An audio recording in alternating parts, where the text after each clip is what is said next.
Thanks and welcome to join me on the 6:15 p.m. news. I'm Kejan Henry. At the Canal have a quick rundown of our top stories.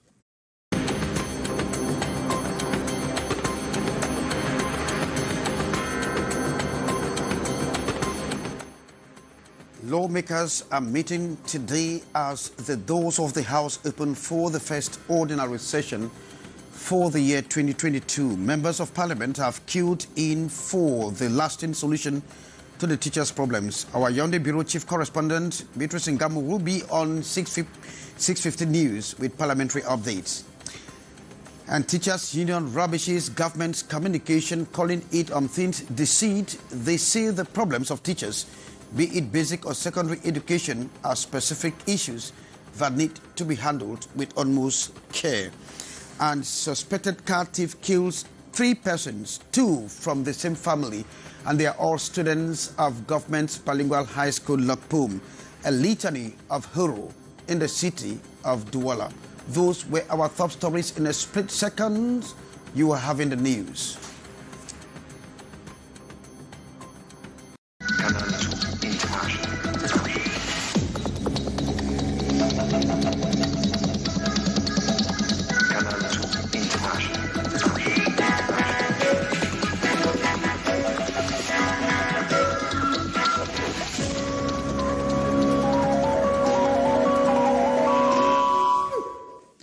Thanks and welcome to join me. I'm Kejan Henry. You can hook up with us on our social media platform. Just click on to the Facebook Canal International, or you move to our YouTube page.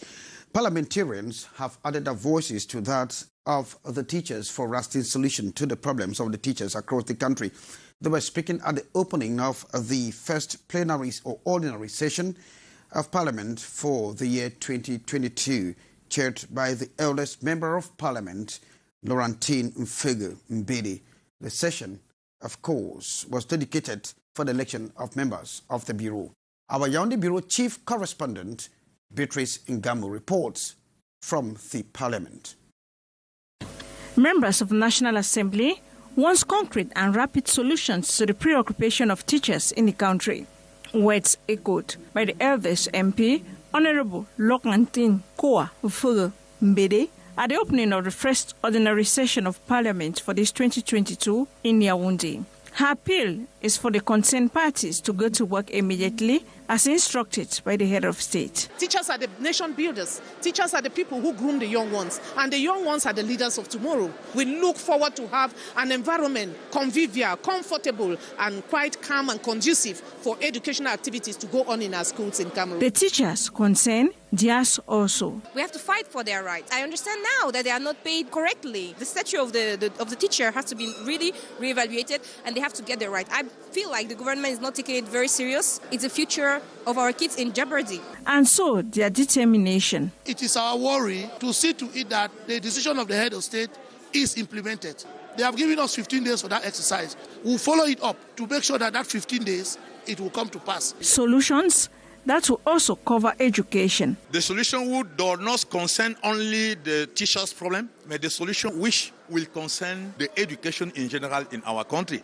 An education system that will facilitate development of our country. Parliament is also saddened by the numerous premature deaths in the country.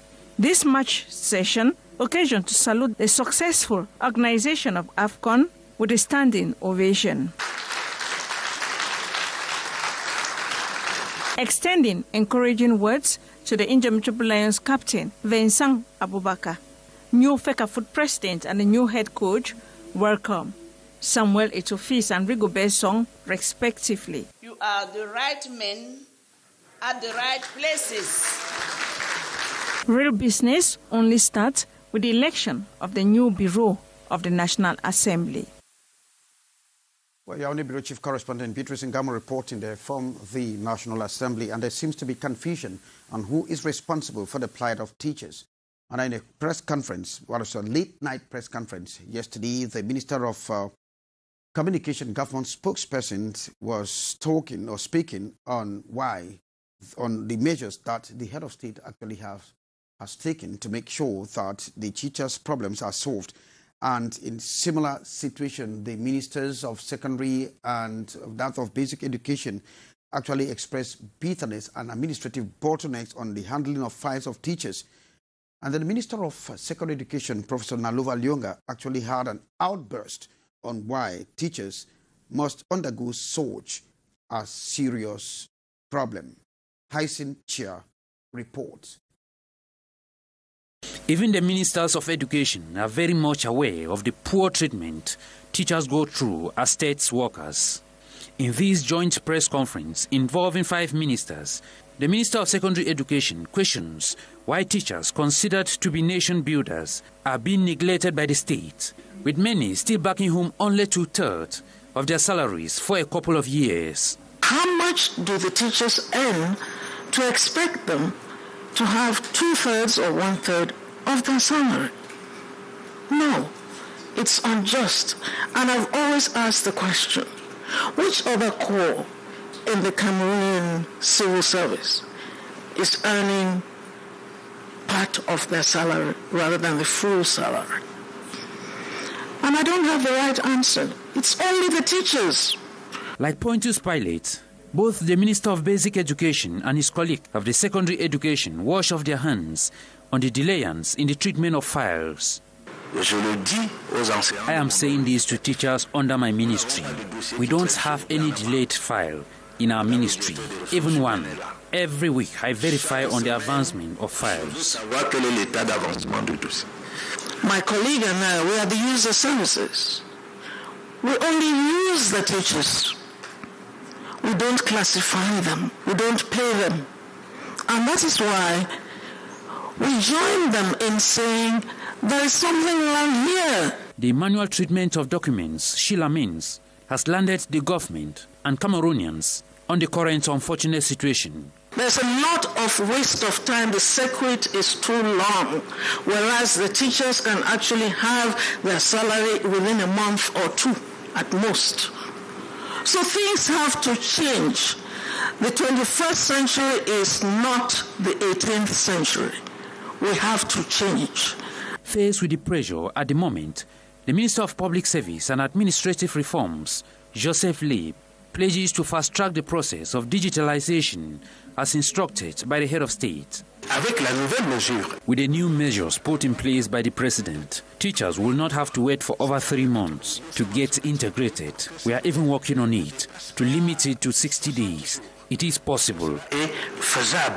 Same assurance dished out by the Minister of Finance, Louis-Paul Moutaze, who says his ministerial department is mobilizing funds from diverse sources to pay out the accumulated dues and salaries. Well, thanks, Hyacinth Chia. We will stay with you as the Minister of Communication, Government spokesperson Rene Emamesedi says that the government is seriously working to make sure that they resolve the problems of the striking teachers. Amongst the measures that the government has promised is to start the payment of the accumulated dues and salaries of the concerned this month, that is the month of March, a process that will run over till 2023 to complete the over 181 billion CFA francs demanded by the teachers. Taking a listen to the Minister of Communication as he breaks the Bureau correspondent, Hyacinth Chia.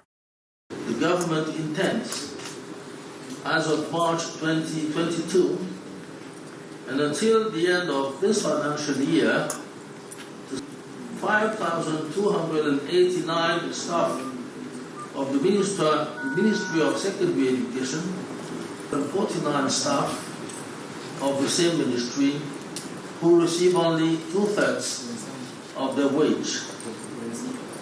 All this amounts to 17,600,000,000 francs CFA, representing a total of 1,759,000,000 CFA francs per month. As for the salary arrears caused by the implementation of these 2 measures, the government intends to pay 28 billion CFA francs during the current year. Million CFA francs will be paid during the year 2023. President of the Trade Union of Contract Teachers of Cameroon has frowned at the declaration of the Minister of Communication government spokesperson with regards to the state of the teachers, describing the declaration as a deceit. That they say that be they secondary or basic education teachers, the teachers need maximum respect. Maureen D.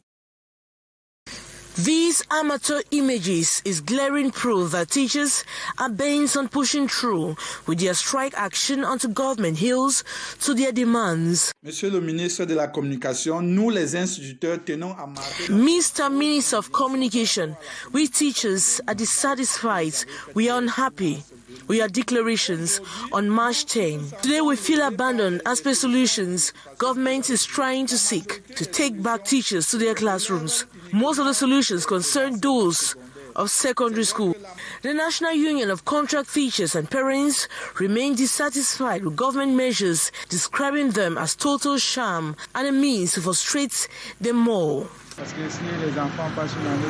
The strike is already affecting our children. There's risk of a blank year, which means the official examinations might not be written. Government will pay the price, and parents too will be affected. It's a huge problem. Teachers should return to the classrooms. For the sake of children, their education is priority, but government should also submit to their demands. According to basic as well as secondary education teachers, the main reason for their strike action was not only the lack of satisfaction of teachers and the fees of management of their financial files and career by government, but the deep-rooted silence of the authorities in charge of education and the fees of distress calls they continue to send out. Well, thanks, Maureen. Suspected car thief has killed 3 persons in Douala. The unfortunate incident occurred at Lokpum, that is in the Douala 5 municipality, when the suspect vamoosed with a car in a hit-and-run galore. 2 of the unfortunate victims who died in that move are children from the same family and, of course, are students of Government Bilingual High School in Lokpum. Chin Stephanie report. 2 students of Lycée Lokpom in Douala from the same family plus a bike rider have died after they were hit by a speedy vehicle on their way to school. Eyewitness accounts say the hit-and-run driver was a suspect who had snatched the car from its owner. Around midday yesterday, we were seated around there and heard a heavy noise. That is, it was really shocking. That's how we discovered that a vehicle had knocked down a motorbike carrying 2 students. The motorbike and one of the students fell on spot. As they collided, the vehicle drew them to a distance of about 10 meters. Speaking with some eyewitnesses, they recount the incidents which has left several persons in shock. As he stepped down the vehicle with a gun, we were reluctant to approach him. He started running, then we followed him. It's like he stole the vehicle around Peka 14 and was being followed by policemen. I'm really traumatized because since I was born and I'm almost 50 years of age, I have never seen this type. Some say this is a tragedy which has come when the family of the deceased students is still preparing for the funeral of their father who passed away a month ago. The population condoles with the family of the deceased as 3 members have been lost in the twinkle of an eye. The armed robber is reported. Oh, very unfortunate. Thanks very much, Stephanie Chin. And we stay in Douala, where owners of snacks have been given up to 15 days as deadline to meet up with the requirements to operate. The administrative authorities give the deadline in an impromptu check today at the Douala 5 municipality. Ambo Gladys Diban report. The increasing acts of debauchery and insecurity in snack bars and nightclubs in the city of Douala, Cameroon, prompted March 11, 2022. The owners of the snack bars were uncomfortable with the inspection of their licenses.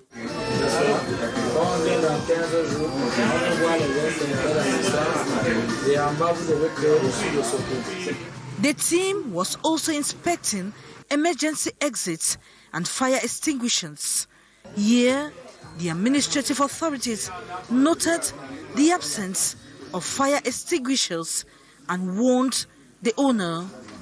The first assistant SDO for Vuri and the subdivisional officer for Douala 1 gave him and his colleagues 15 days to comply to preempt the January 23rd fire incident in Yaoundé that left at least 16 people dead.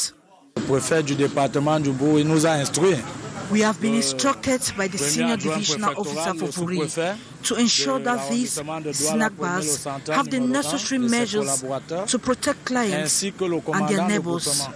Out of 15 snack bars, there are only 2 that are in conformity. We are giving them 15 days to comply. We will continue the inspection in other subdivisions.